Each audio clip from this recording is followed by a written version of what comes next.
नमस्कार मु Deepti Deepti school lab को आपण मानू बहुत बहुत स्वागत। आग को रज आसूची आउ पोड़ पिठा बिना रज पर्व पूरा अधूरा से आज आम बहुत ही कम टाइम रे आउ पूरा सहज उपाय गोटे पोड़ पिठा बनैबा। आउ सबुठ बड़ कथा है ये जो पोड़ पिठा बनैबा आम बिरी चाउल बिल्कुल भी व्यवहार करवानी। एमती भी पारंपरिक उपाय बा ट्रेडिशनल वे रे जो पोड़ पिठाटा आमर बना जाए सेटा चाउल बटा बा चाउल चूना देकी बना जाए। किंतु आज आम बिना चाउल बटा बा चाउल चूना रे बनैबा पिठा खाई सारा पर आपण बिल्कुल भी जानी परिबेनी ए जो पोड़ पिठाटा बिना चाउल रे बना हेछि बोली। तो आशा करुच्ची रेसिपीटी पसंद आसिबो समस्तंकु स्किप न करिकी पूरा वीडियोटी को देखंतु। जदि रेसिपी पसंद आसुची प्लीज वीडियो को लाइक और शेयर कर दियंतु।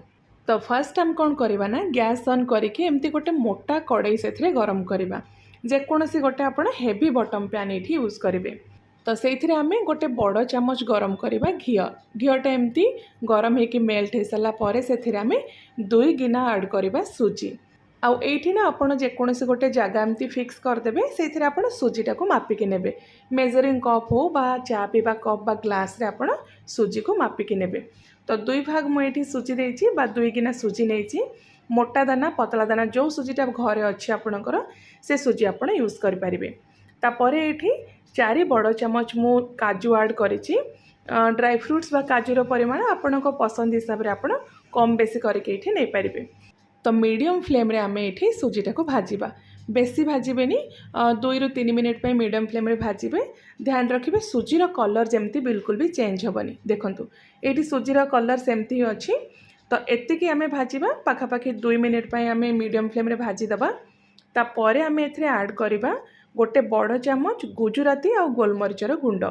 ये 10 ରୁ 12टा गोलमरीच आउ 4टा गुजराती को मुझे चोपा सहित टिके दरदरिया करके गुंड कर आम ऐड करवा।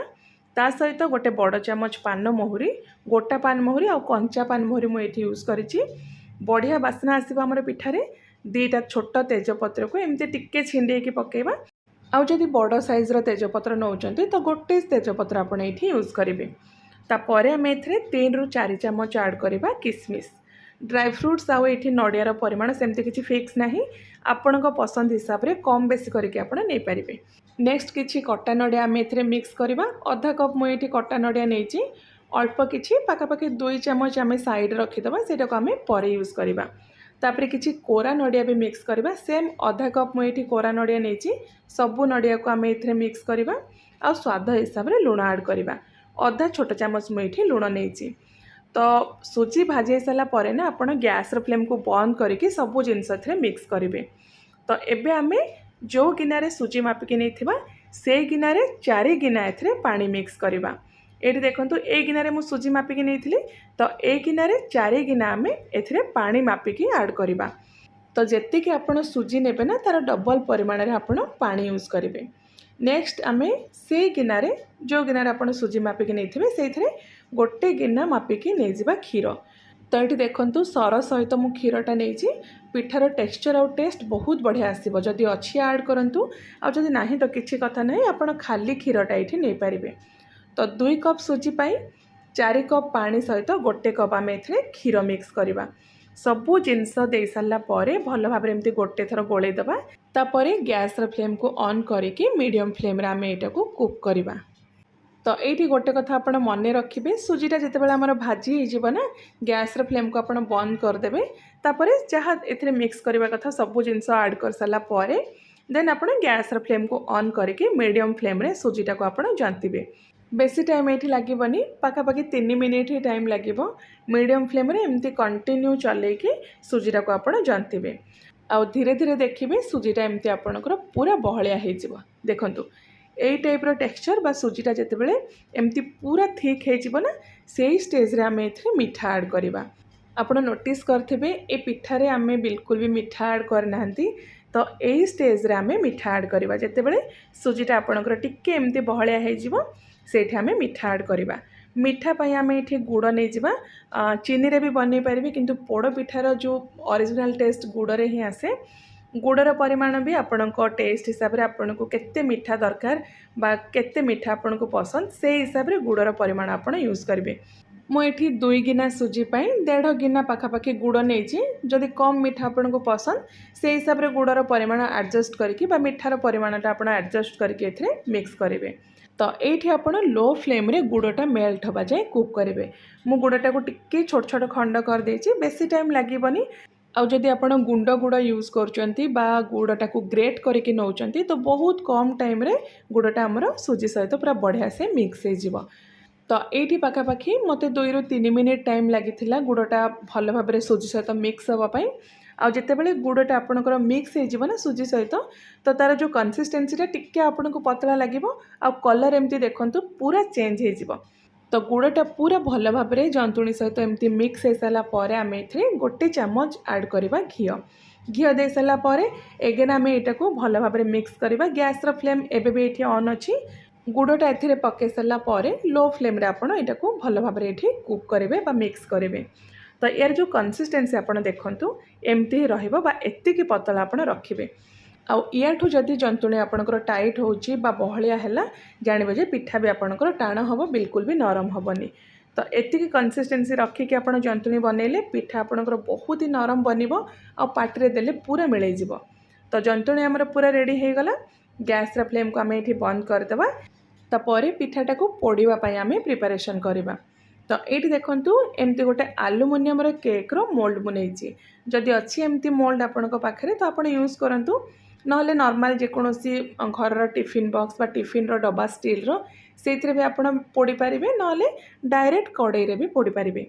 तो फर्स्ट आम कौन करवा ना केक टिन भितर एमती 1 चामच घी देकी भल भाव में चारिआडे एमती लगेदबा। तो जो जगार भी आप पोड़े भल भाव में एमती चारिआडे घी लगेदेवे। तापर ये देखंतु गोटे बटर पेपर मु नेछि केक मोल्ड रो बेस रे एमती आम बटर पेपर को लगेदेवा। या जगह आपड़ शाल पत्र जदि अच्छी शाल पत्र भी लगे पारे, ना फ्रेश कदली पत्र जदि मिलूँ कदली पत्र को काटिकी भी आप यूज करेंगे। एमती कले कौन हम ना पिठाटा आपणकर पोड़ी सारा बहुत इजिली मोल्ड रू बाहरी जीवो। आउ बेसी आपणकर पिठा पड़बनी, दरकार ठू बेसी पड़बनी। तो ता ऊपर भी आम अल्प टिके घी लगेदेवा। एबे आमे ता बेस रे अल्प किछि ड्राई फ्रूट्स एठी मो काजू किछि नैछि, ता सहित जो कटा नड़िया आमे रखिथिले ताको एमती चारिआडे स्प्रेड करदेवा। जेमती आपण पिठा को सजेवा को चाहूँगी से हिसाब से आप ड्राई फ्रूट्स बा आपण को मन पसंद जेकोसी ड्राई नट्स रे भी गार्निश करेंगे। तो ता ऊपर जो जंतुणी आम बनई से सबू जंतुणी को देकी भल भाव एमती प्रेस करके सेट करदेवा। तो अल्प टिके हाथ रे घी लगे घी हाथ होगी एमती चारिआडू भल भाव में स्प्रेड करदेवा एमती प्रेस करके थापिकी आम जो जंतुणीटा को मोल्ड भितर पूरा बढ़िया से सेट करदेवा। ये जंतुणीटा जदि टिके गरम लगुच हाथ को तो अल्प टिके पानी हाथ होगी भी आप भल भाव में एमती प्रेस करके जंतुणी को मोल्ड भितर सेट करदेवे। देखंतु पूरा बढ़िया से हमर सेट हो गला जंतुणीटा मोल्ड भितर। तो ता ऊपर अल्प टिके आम घी लगेदेवा, गोटे छोट चामच पाखापाखि घी लगे देकी ता ऊपर आम गोटे बटर पेपर रे कवर करदेवा। आठी भी बटर पेपर जगह आप कदली पत्र काटिकी भी ताकू घोड़े पारे, ना शाल पत्र भी एमती ता ऊपर आप लगे पारे। एमती कले पिठार जो ऊपरटा ड्राई हेनी। तो ये आमर पूरा यहाँ सेट हो गला। यहाँ को एम पोड़ा। तो पिठा पोड़ापी ये देखो एमती गोटे नॉनस्टिक रो पैन आज मु यूज करी, जोटा मु यूज करूनी खराब हो जाइए। तो गैस ऑन करके एबे आमे पैन को गरम करवा। आ या जगह ना आपण जेकोसी लुहा तावा भी गरम करें। तो तावा टिके गरम हो सारा पर ता ऊपर आमे पिठाटा को रखिकी ता ऊपर आमे गोटे एमती तसला रे कवर करदेवा बा जेकोसी गोटे बड़ जगह आप कवर करदेवे।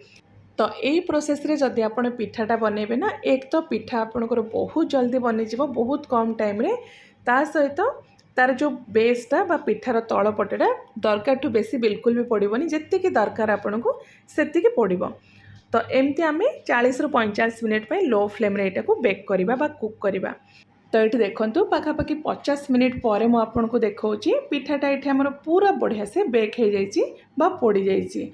तो ये ना कौ जगार आप पिठाटा पोड़ुंट बा गैस रो फ्लेम को लेकिन तार जो टाइमिंगटा भी भैरी कर। मोर ये 50 मिनिट टाइम लगी, आपणकर 5-10 मिनिट कम बेसी भी लगिपारे। तो एमती मझीरे गोटे छुरी आप पसैकी देखिए, छुरी जदि आपणकर पूरा क्लीन आसूची जानवे जे पिठा आपणकर पूरा रेडी हो जाइए। तो ये देखो छुरी आमर पूरा क्लीन आसूची। तो ये पिठा आमर पूरा बढ़िया से रेडी हो जाइए। एबे एटा को पूरा ठंडा हाँपाई छाड़ीदबा।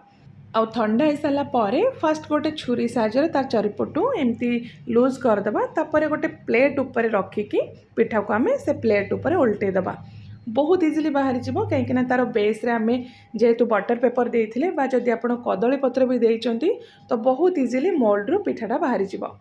तो ये बटर पेपर को एबे आमे बाहर करदबा। देखंतु पिठार कलर केते बढ़िया आसीची जेतिके दरकार पड़ी दरकार ठू बेसी बिल्कुल भी पड़ीनी। आ जदि एठी पिठा आपनकर बेसी पड़ी जीव ना खाइबा पई भल लागिबनी टिक्के पितालिया टेस्ट आसीबो। तो एबे आमे पिठाटा को छोट छोट खंड करके काटिदबा। आउ पिठा आपनकर ना पूरा ठंडा हो सारा पर ताकू काटिके आपण सर्व करेंगे ताले तार टेस्ट भी बढ़िया आसीबो। आ पिठार जो स्लाइस गुड़ाक पूरा बढ़िया से परफेक्टली बाहर। देखंतु पिठा ये केते नरम होती आउ ए पिठाटा आपड़ जब बनईकि 2 दिन जाए भी फ्रिज रे रखिकी खाइबे ना ताहले भी पिठा आपणकर सेमती ही नरम रहिबो बिल्कुल भी टाण हबनी। तो जदि आपण पाखे टाइम नहीं बहुत कम टाइम रे आपण एमती पोड़ पिठा बनवा पई चाहूचंती ए पोड़ पिठा को निश्चय आपण थरे ट्राए करंतु। एथर रजरे टिक्के अलगा बनातु खाइबा पई बहुत ही बढ़िया लागिबो। ता सहित आपण बिल्कुल भी जानि परिबेनी ए पिठाटा बिना चाउल रे बा सुजी रे बना हेछि बोली। तो निश्चय थरे ट्राए करंतु खाई सारा पर आपणकर मतामत देबा पई बिल्कुल भी भूलिबेनी। मु आउ थरे आपण मानक पई गोटे बहुत ही बढ़िया नुआ रेसिपी नेके आसीबी। Till then take care and bye bye.